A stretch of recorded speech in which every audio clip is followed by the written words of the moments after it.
Hi friends, எல்லோரும் நல்லா இருக்கீங்களா? எல்லோரும் நல்லா இருக்கீங்கன்னு நினைக்கிறேன். நானும் ரொம்ப நல்லா இருக்கேன். ஹாப்பியாக இருங்க. இன்றைக்கி வந்து நம்ம வீட்டில் சண்டே ஸ்பெஷல் ஃபிஷ் பிரியாணி செய்ய போகிறோம். ஃபிஷ் பிரியாணிக்கு என்னென்ன பொருட்கள் வேணும்னு பார்க்கலாம் வாங்க. இப்போ நம்ம ஜீரா ரைஸ் 1 கிலோ தண்ணியில் 2 வாஷ் பண்ணி ஊற வச்சுருக்கோம். ஒரு 1/2 hour ஊற வச்சுக்கணும். இப்போது நான் 300 வெங்காயம் வேணும். 400 தக்காளி வச்சுருக்கோம். தக்காளி கொஞ்சம் கூடுதலாக கொடுத்தா தான் நல்லா டேஸ்ட்டாக இருக்கும் பிரியாணி. இப்போது கொத்தமல்லி, புதினாவும் கழுவி வாஷ் பண்ணி வச்சுருக்கோம், ஒரு கைப்பிடி. அப்போ சில்லி பொடி ஒரு 2 ஸ்பூனு, தனியா பொடி 2 ஸ்பூனு, கொஞ்சம் ஒரு 1/4 ஸ்பூனு மஞ்சத்தூள், 1 கப்பு தயிர். இதில் தயிர் 1 கப்புனா ஒரு 6 ஸ்பூன் வரும். இஞ்சி பூண்டு பேஸ்ட்டு ஒரு 4 ஸ்பூனு. ஆயில் வந்து ஒரு 150 கிராமு ரீஃபைண்ட் ஆயில். அப்புறம் பட்டை, லவங்கம், ஏலக்காய், பச்சை மிளகாய் ஒரு 6, பட்டை, லவங்கம், ஏலக்காய், பிரியாணி இலையெல்லாம் சேர்த்துருக்கோம் வச்சுருக்கோம். கரம் மசாலா ஒரு 1/2 ஸ்பூன் கரம் மசாலா, தேவையான அளவு கல்லுப்பு, 1 கிளாஸ் அளவு 1 கப் அளவு பால், ஒரு 1/4 முறி தேங்காயில் கொஞ்சம் பால் எடுத்து வச்சுக்கணும்.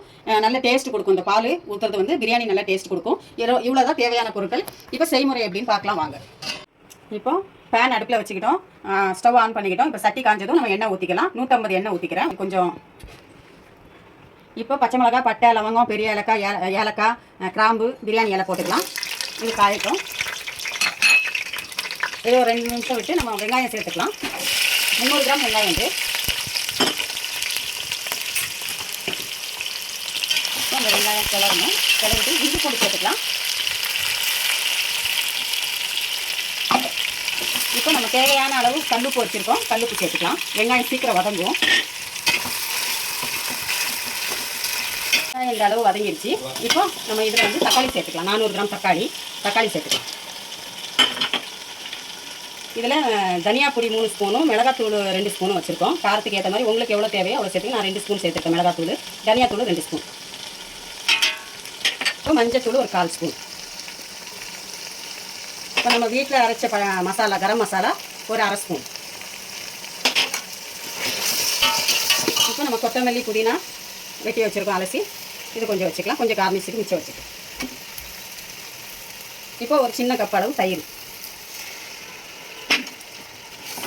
இது எல்லாம் நல்லா வதங்கி வரணும். தக்காளி, கொத்தமல்லி எல்லாமே நல்லா வதங்கணும். வதங்கட்டும் பார்க்கலாம்.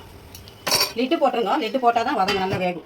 வதங்கிடுச்சான்னு பார்க்கலாம். வெங்காயம், தக்காளி எல்லாம் நல்லா வதங்கிடுச்சு. நம்ம இப்போது மீனை போட்டுக்கலாம். மீன் மேரினேட் பண்ணி வச்சுருக்கோம். 1.5 கிலோ மீன். இந்த மீனை போட்டுக்கலாம்.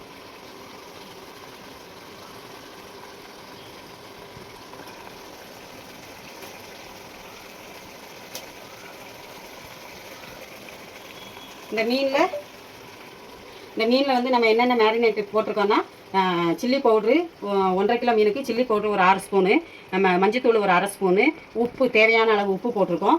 அப்புறம் இது எங்கள் வீட்டு மீன் மசாலா கொஞ்சம் ஒரு 4 ஸ்பூன் போட்டிருக்கோம். இதெல்லாம் போட்டு லெமன் ஊற்றி நம்ம மேரினேட் பண்ணி வச்சுருந்தோம். இப்போ மீனை போட்டுட்டு மீன் வெந்ததும் பார்க்கலாம். இப்போ நம்ம மீன் போட்டிருக்கோம். மீனை வந்து திருப்பி விடலாம் வாங்கப்பா. இப்போ மீனை வந்து 2வது பக்கம் திருப்பி விடணும். இந்த கிரேவியிலே தான் இந்த மீன் வேகணும். அப்போ தான் டேஸ்ட்டு நல்லா அல்டிமேட்டாக கொடுக்கும். நம்ம தனியாக ஃப்ரை பண்ணி போட்டால் அது அவ்வளோ டேஸ்ட் வராது. நம்ம இந்த கிரேவியிலே தான் மீனை நம்ம ஃப்ரை பண்ணிக்கணும். இப்போ மீனை திருப்பி போட்டோம். ஒரு 5 மினிட்ஸ் ஆகட்டும். இப்போ நம்ம மீனை பார்த்துட்டு எடுத்துக்கலாம். எல்லா மீனையும் இப்படி தான் செய்யணும். நம்ம மீனை இப்போ எடுத்துக்கலாம்.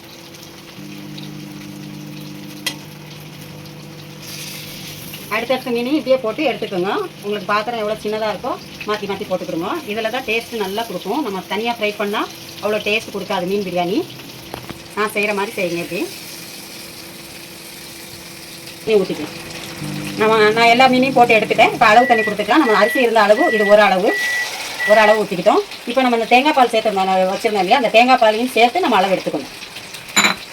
2வது தண்ணியில் 1.25 ஊற்றினா உதிரியாக வரும்.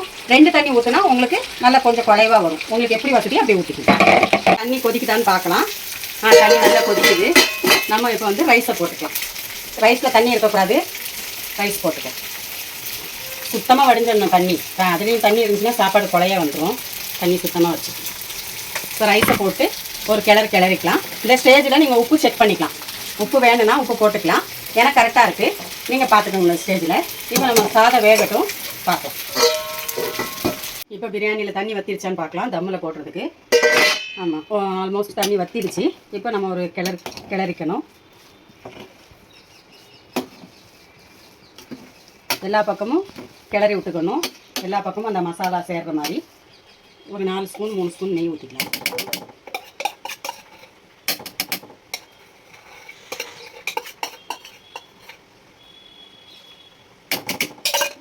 இப்போ நெய்யை எல்லா சைடும் படுற மாதிரி வச்சுட்டு, நெய் அதிகம் ஊற்றணும்னு அவசியம் இல்லை. ஒரு 3லேருந்து 4 ஸ்பூன் ஊற்றினா போதும் நெய்.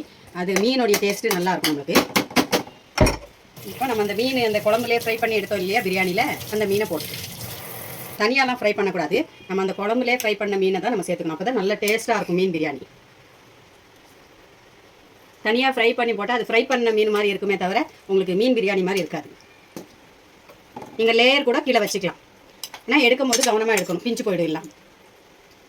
நான் மொத்த மீனையும் மேலே தான் வைக்கிறேன்.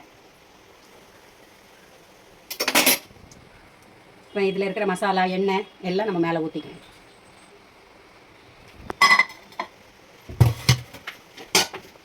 இப்போ நம்ம மிச்சம் வச்சுருந்த கொத்தமல்லி புதினாவை சேர்த்துக்கலாம்.